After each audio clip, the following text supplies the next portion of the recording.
Podczas rozmów z naszymi partnerami wielokrotnie słyszałem, że przydałoby się, aby trener miał podgląd na to, co się dzieje w okularach. W trakcie dzisiejszego tutorialu przedstawię, jak transmitować obraz na telewizor. Aby transmitować widok z okularów na telewizor, potrzebujemy urządzenie Chromecast. Krok pierwszy. Podłączamy Chromecast do telewizora. Krok drugi. Włącz telewizor i podłącz Chromecast do tej samej sieci co okulary. Krok trzeci. Załóż okulary. Następnie wybierz udostępnij, transmituj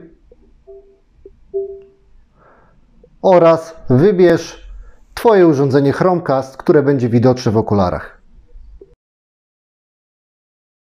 Potwierdź dalej. Transmisja uruchomiona. Teraz włącz wybraną aplikację, którą chcesz pokazać na telewizorze.